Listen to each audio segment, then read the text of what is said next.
पर्यटन करने वाले पर्यटकों को सादर नमस्कार। हम इस वीडियो में टाइगर टारगेट में सुनने जा रहे हैं। ये एक मेरा संस्मरण है। आप लाइव बाघ को देखेंगे, फिल्म को नहीं। ज़िंदगी एक एडवेंचर है, ज़िंदगी चुनौती है। पहाड़ पर चढ़ना, जंगल सफारी करना एडवेंचर है। एडवेंचर के कई रूप हैं जिसे हम ज़िंदगी में देखते हैं, महसूस करते हैं। जंगल का राजा बाघ कहलाता है। बाघ के दीदार करना सबसे बड़ा एडवेंचर है।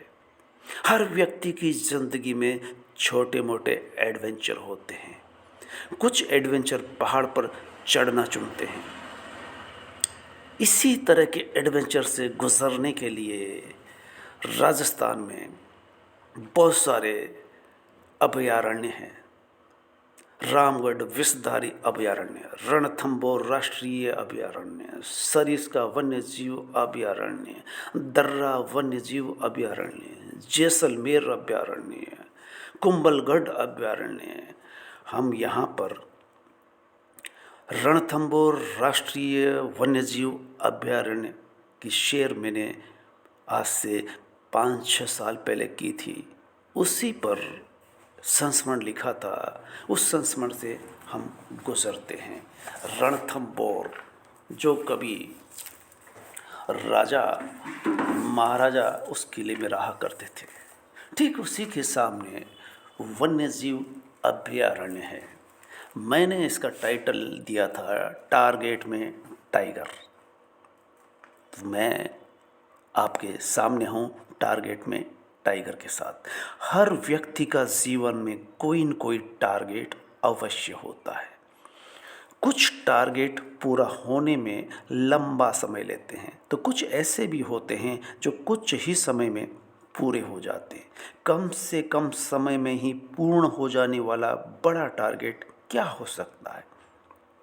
इस पहेली नुमा सवाल का हल इस संस्मरण कम यात्रा वृत्तांत के अंत तक नजर आ जाने की पूरी संभावना है। और अगर आप एक वीडियो के बाद दूसरा और ज़रूरत हुआ तो तीसरा वीडियो सुनेंगे, तब आप इस बात का एहसास करेंगे। हाल ही में मुझे ऐसी घटना से रूबरू होना पड़ा कि किस तरह पलों में ही एक बड़ा टारगेट पूरा हो जाता है। जगह बेशक सुनिश्चित थी, समय भी, पर यह उस घड़ी घटित होने वाले संयोग का ही कमाल है कि जो पहले से सोचा नहीं जा सका वह हो जाता है। कुछ समय पहले सोची या बनाई गई योजना का कुछ इस तरह घटित हो जाना कि मैं ऐसा कह सकने की स्थिति में हूँ कि वह जगह जहाँ टाइगर को टारगेट में लेकर लोग आते हैं, पहुंचते हैं, योजना में टाइगर को रखकर चलते हैं, उसका पूर्णतः घटित होना, तब टारगेट लेकर आने वालों की आंखों में आई चमक और चेहरे पर फैल जाने वाली खुशी से सहज ही अंदाजा लगाया जा सकता है। रणथंभौर सवाई माधोपुर में घटने वाली घटना है, जहाँ रोज़ ऐसा होता है। मैं कुछ दशक पीछे लौटता हूँ। मुझे याद आता है इस शहर में कोई 6 साल गुजार चुका होता हूँ, पर तब मेरा इस विषय पर सोचना तो दूर की बात, तब सपना भी नहीं देख सकता था। आज जब 34 साल गुजर गए हैं और सपने को हकीकत होते देखता हूँ, सूत्रधार बनते हैं डॉक्टर सूरज सिंह नेगी, एडीएम सवाई माधोपुर। बहाना है, कुछ न कुछ करने के बहाने मिलते हैं हमें ज़िंदगी में। डॉक्टर नेगी का नवीनतम 4था उपन्यास पर परिचर्चा का आयोजन। जिंदगी की जद्दोजहद में साहित्यिक आयोजन के लिए वक्त किस तरह निकाला जाता है। मार्च 2021 मुझे कई घटनाओं से रूबरू करवाता है। बूंदी रहते हुए लंबा समय हो जाता है और इसी तर्क के सहारे यकायक हिंडोली डेपुटेशन का होना, नेगी साहब का टोंक से सवाई माधोपुर जाना, परिचर्चा आयोजन करना और आयोजन का कुछ इस तरह इजहार करना, सर जी ये कैसा रिश्ता पर परिचर्चा रखी है, आपको ही तारीख बतानी है, कार्यक्रम आपके समय निकालने से ही तय किया जा सकेगा। आप अपनी सुविधा से तारीख बताइए। ये भावनात्मक दबाव था और मैं इनकार नहीं कर सकता था, जबकि तारीख तय करना भी मुझ पर छोड़ दिया गया हो। मार्च के दूसरे शनिवार को बूंदी से हम 3 बंदे परिचर्चा में पहुंचना तय करते हैं। मेरे अलावा दूसरे श्री गुलाब जी पांचाल और तीसरे हैं श्री नरेंद्र सिंह सोलंकी। सबसे पहले गुलाब जी का विकेट गिरता है। वे अपनी तबीयत नासाज होने की अपनी बदकिस्मत बताते हैं। मैं एक बेहतरीन अवसर से महरूम रहने वाला हूँ डॉक्टर साहब। तीसरे हैं जंगल अधिकारी नरेंद्र सिंह।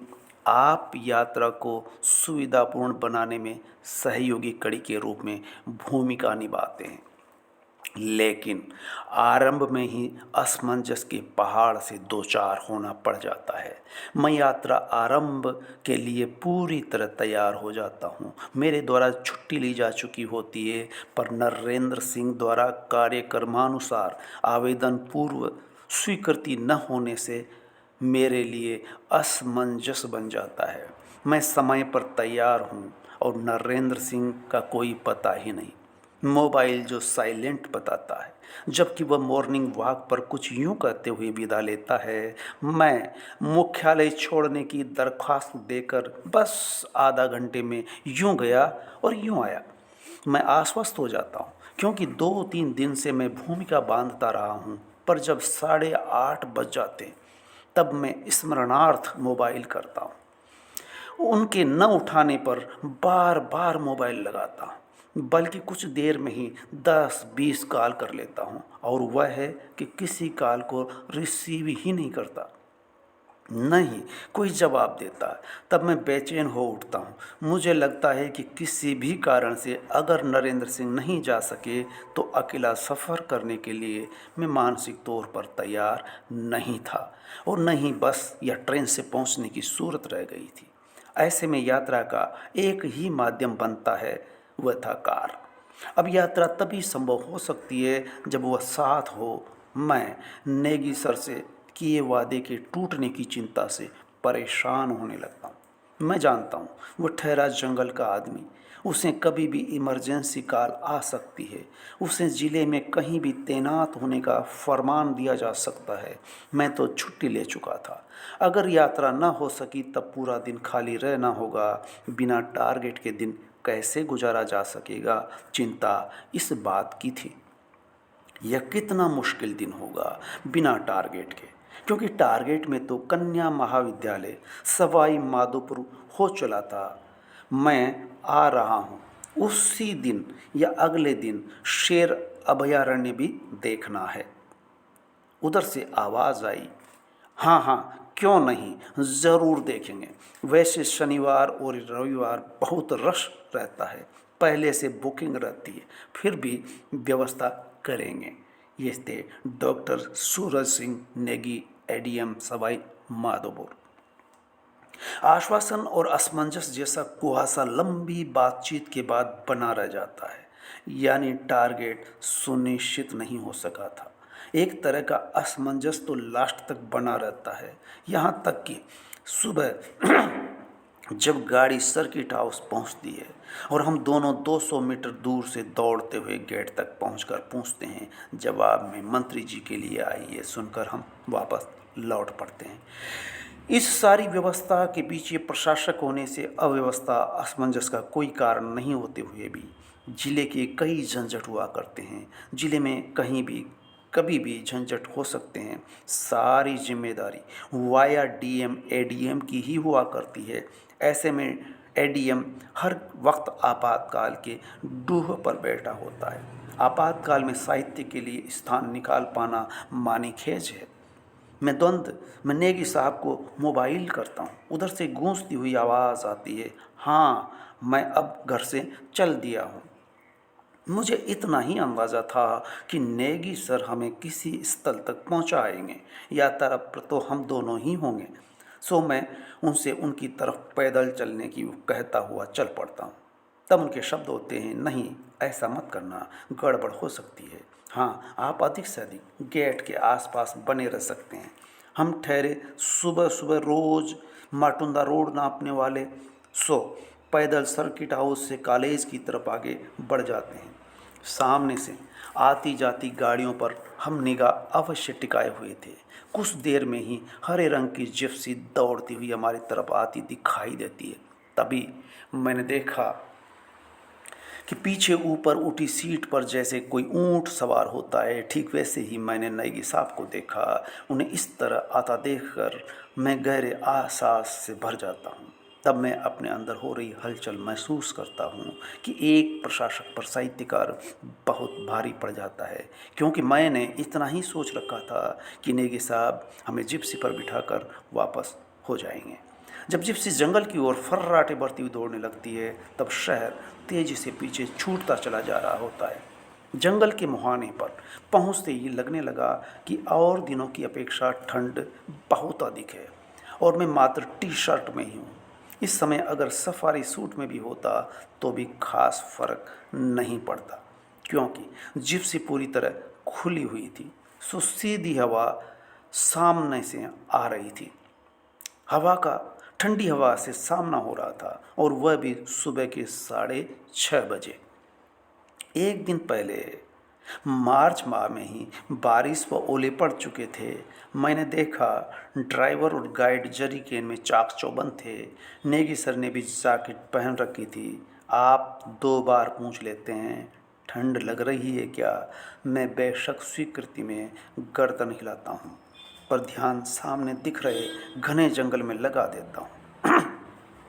बेशक ठंड काफ़ी थी, पर जोश जंगल देखने का जो ठहरा। अगल बगल से गुजरते कैंटर और जिप्सियों पर सवार पर्यटकों को देखने में मशगूल हो जाता हूँ। सड़क पर कैंटर और जिप्सियों का साम्राज्य था। आगे पीछे जिप्सियाँ ही जिप्सियाँ दिखाई देती है, जिनमें से कुछ ओवरटेक करती हुई तो कुछ वापस लौट रही थी। लौट रही जिप्सियाँ मेरे लिए कुतूहल का विषय हो चली थी। सो मैं पूछ बैठता हूँ, मेला तो अब शुरू होगा और ये वापस क्यों कर जा रही है? जवाब मिला, एक गेट चारबाग की तरफ से हैं, यानी शहर सवाई माधोपुर की साइड से हैं, और 5 गेट जिधर हम जा रहे हैं इस तरफ है। दुनिया भर से आने वाले पर्यटक पहाड़ की तलहटी तक बन चले होटलों में ठहर कर रात गुजारते हैं। यूँ समझ लें कि रात भी टाइगर के आसपास ही गुजारने की चाहत रखते हैं। रोड के इर्द गिर्द एक से बढ़कर एक आलीशान होटल बनते चले जा रहे हैं। देश विदेश से टारगेट लेकर आने वाले कुछ दिन डेरा डाल कर रहते हैं, जैसे राजा दूसरे राजा पर हमला करने से पहले सीमा पर पड़ाव डालते रहे थे। तो ये शहर तो शहर, जंगल व पहाड़ की तलहटी पर्यटन हब बन चली है। नेगी साहब बता भी रहे थे, ये शहर हर शनिवार रविवार को वीआईपी की शेरगाह बन जाता है। हमें हमेशा अलर्ट मोड में रहना पड़ता है, क्योंकि जयपुर अधिक दूर नहीं है, इसलिए आला अधिकारियों की आमदरफ्त बनी रहती है। जंगल में धोखड़ा का दबदबा था, सो जंगल आशा के विपरीत सूखा नजर आया। इस समय धोखड़ा लगभग सूख कर कंकाल हो चला था। ऐसे में गैर धोखड़ा से इतर प्रजाति के पौधे ही थे जो हरियाली को बरकरार रखे हुए थे। अभयारण्य के मुहाने पर नज़ारा कुछ वैसा ही था जैसे बाजार ने आदमी को अपना गुलाम बना लिया है। अभयारण्य का आरंभ होते ही हरियाली, ऊंचे पहाड़, घाटी से घिरी पतली सड़क को चारों तरफ से घेरे रखा है। मैं देखता हूँ जंगल की सघनता के साथ आसमान से होड़ लेते ऊंचे उठते पहाड़, और बगल से साथ साथ चलती बल खाती पतली रोड। गर्दन ऊंची करके देखा तो ऊपर उठता सीधा पहाड़ दिखाई देता है, जो ऊंची व सीधी दीवार से बनाए हुए हैं। मैं नरेंद्र सिंह और हम सब तब आश्चर्य से भर उठते हैं जब देखते हैं कि सीधी दीवार सी बनाते पहाड़ ऐसे लग रहे हैं जैसे प्रकृति ने किले की दीवार बनाई हो। फिर भी राजा राजा का डर कि राजा रहता है किला बनाकर। फिर भी राजा ने तिस पर अपनी मोहर लगाने के लिए दीवार खड़ी की है, जिससे लगता है जैसे जंगल या सरकारी ज़मीन पर कब्जा करने वाले नहीं किया करते हैं। अब समझ आता है कि राजा क्यों कर किला बनाता, सिर्फ और सिर्फ अपनी ही सुरक्षा के नाम पर ही। निराला की कविता याद हो आती है। राजा किला बनाकर राजे ने अपनी रखवाली की, याद हो आती है। राजा जनता के लिए नहीं, स्वयं के लिए सेना खड़ी करता है और किला स्वयं की सुरक्षा के लिए ही बनाता है। पर यहाँ तो रास्ता ही इतना बिगड़ है कि दुश्मन भूल भुलैया में ही भटक कर रह सकता है। पहाड़ी की सीधी ऊंचाई पर कौन है जो चढ़ सकेगा? इस पर भी दीवार खड़ी करना, यह सुरक्षा से अधिक शायद स्टेटस सिंबल ही हो चला होगा। अन्यथा किले जैसे पहाड़ पर जब आप वैसे ही सुरक्षित हो, तब भी अगर किला बना रहे हो तो क्या समझा जाए? यही न कि राजा सेना और किले से ही पहचाना जो चाहता है। यहाँ के राजा अगर पहाड़ पर गांव बसा कर भी रहते तब भी हर हाल में सुरक्षित होते, पर फिर सम्मान व ऊंचे स्तर या बड़े राजा कहलाने का क्या होता? बिना किले वाला राजा कहलाना उन्हें कतई गंवारा नहीं था। किले के सामने ही दूसरा गेट टाइगर टाइगर प्रोजेक्ट का है। किले वाला गेट आम लोगों के लिए हर वक्त खुला रहता है। लगता है किले का गेट आम लोगों के लिए और टाइगर गेट खास लोगों के लिए। गेट देखने से प्रतीत हो जाता है कि ये भी राजा के दौर का ही बना हुआ है। इसका दूसरा प्रमाण है अंदर जोगी महल का होना। गेट के अंदर से संरक्षित व सुरक्षित जंगल का आरंभ हो जाता है। हर तरफ ऊंची नीची जमीन के अलावा यहाँ एकदम समतल है, वह भी पहाड़ पर पठार और पहाड़ पर समतल होना, जहाँ छोटे बड़े कई तालाबों का होना भी आश्चर्य है। धोकड़े के पत्र विहीन नंगे पेड़ों से जंगल बेशक उजाड़ सा लगता है, पर सुबह सुबह परिवेश फिर भी खूबसूरत लगता है। एक तरह की रवानगी, मन में उत्सुकता, नए को देखने की चाहत। फिर नेगी सर नरेंद्र सिंह गाइड और जिप्सी ड्राइवर का साथ होना मन की प्रसन्नता के लिए इतना बहुत कुछ है। यहाँ मुख्यतः कच्चे रास्ते हैं। गाड़ियों के बार बार आने जाने से कच्चा रास्ता भी प्राकृतिक डामर सा प्रतीत होने लगता है। टायर भी मिट्टी पर अपना असर छोड़ दे रहे हैं। सबसे पहले गाड़ी जोगी महल के सामने होती है। महल गेरू के रंग से पुता तालाब के किनारे सीना ताने दिखाई पड़ता है। बरसात कम होने से तालाब में पानी नाम मात्र ही रह गया है। इस पॉइंट पर गाड़ी कुछ देर के लिए रोकते हुए गाइड राजीव गांधी के ठहरने का उल्लेख करता है। हिरन, चीतल और नीलगाय, रोजड़े के छोटे बड़े झुंड बार बार दिखाई पड़ते हैं। मैं जंगल, जिप्सियों और कैंटर व धोकड़े को देख रहा होता हूँ। जब देखा कि ड्राइवर यकायक हरकत में आ चला है, मैं चौंक पड़ता हूँ। जिप्सी की रफ्तार में यकायक ब्रेक लग जाते हैं। सामने 8-10 गाड़ियाँ एक साथ ठहरी हुई दिखाई पड़ती है। उस समय एक अलग तरह की चुप्पी का एहसास होता है। सभी शांत, एकदम शांत हो चले हैं, पर कैमरे वो मोबाइल को एक ही दिशा में लगाए हुए हैं। नेगी सर की आवाज़ आती है, उतरना मत, बिल्कुल नीचे मत उतरो। मैं देखता हूँ सामने बाघिन मस्त चाल में हमारे सामने से गुजरती हुई चली जाती है। उसके बगल में जिप्सी और कैंटरों की लंबी कतार लगी होती है। इस दृश्य में मुश्किल से आधा मिनट लगा होगा कि सामने रास्ता रोके लोहे की जंजीर पड़ी है, जिसे खोलने का प्रयास किया जाता है, पर ताला है कि खुलने का नाम ही नहीं ले रहा है। कि तभी दूसरी जिप्सी बगल में आकर खड़ी हो जाती है। गाइड से चाबी लेकर बड़ी हड़बड़ी में जल्दी से ताला खोलते हुए गाड़ी को आगे बढ़ाने का इशारा करता है। ड्राइवर बड़ी फुर्ती दिखाते हुए 90 डिग्री का मोड़ लेकर सरपट दौड़ा देता है। गाड़ी एक तालाब का पूरा चक्कर काटते हुए पहले से खड़ी कई गाड़ियों के बीच ले जाकर खड़ी कर दी जाती है। वह जहाँ गाड़ी खड़ी करता है वहाँ 20-25 गाड़ियाँ पहले से खड़ी होती हैं। वे सब बेसब्री से लंबी व ऊंची सघन घास में टकटकी लगाकर देख रहे होते हैं। कैमरा ताने हुए, कैमरा जैसे बंदूक की तरह तान कर मुस्तैदी से खड़े दिखाई देते हैं। मोबाइल यहाँ कैमरे का ही काम कर रहा होता है, क्योंकि वहाँ किसी तरह का नेटवर्क नहीं था, सो मोबाइल काम करने की स्थिति में नहीं होता है। गाइड ड्राइवर आपस में कुछ कोड शब्दों में बतियाते रहते हैं। कोई काल आई है, हाँ आई है, यहीं की है, इसी घास में छुप गई है, वह कभी भी बाहर निकल सकती है, हो सकता है आराम कर रही है, बाहर भी तो जा सकती है, लेकिन बाहर की कोई कॉल नहीं है। सामने तालाब के किनारे 8-10 चीतल घूम घूम कर चल रहे हैं। एक चीतल का शावक बिछुड़कर हमारी तरफ आता दिखाई देता है। तभी गाइड की आंखें चमक उठती है। अब चांस है और वह यही है, यहीं से देखना अभी झपट्टा मारेगा। ड्राइवर से गाड़ी को और नज़दीक करने के लिए कहता है। सभी की निगाह घास, तालाब और चीतलों को चरते हुए देखने पर लगी है। कुछ देर ठहरने के बाद मैं आगे बढ़ने और जंगल देखने के लिए कह बैठता हूँ। गाइड एक बार मेरी तरफ देखता है और ड्राइवर गाड़ी को कुछ आगे पीछे करके फिर वहीं ठहरा देता है।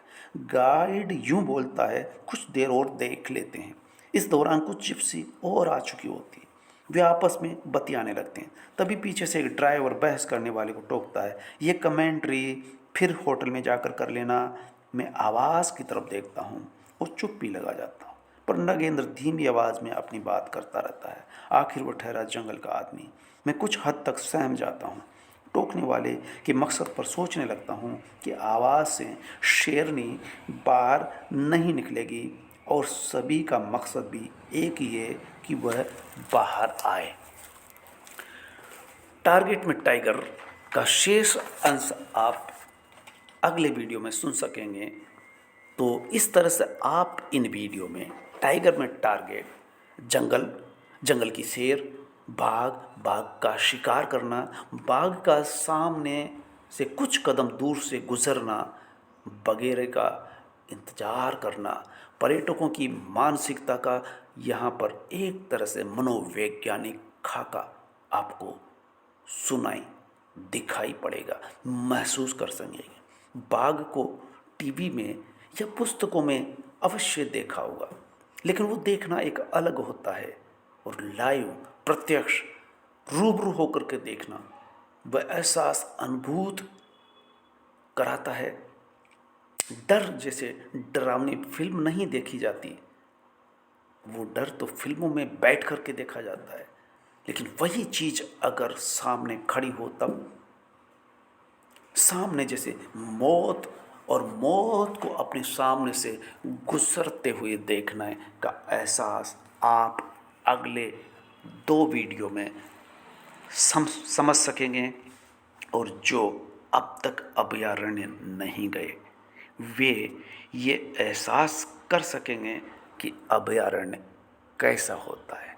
बाघ का देखना और बाघ का इतना पास से गुजरना कि आपकी सांस दुखी सब रुक जाए, ठहर जाए कि अगर ये बाघ मुड़ करके एक झपट्टा मारेगा तो क्या होगा। ये आप अगले वीडियो तक इंतज़ार करिए। धन्यवाद।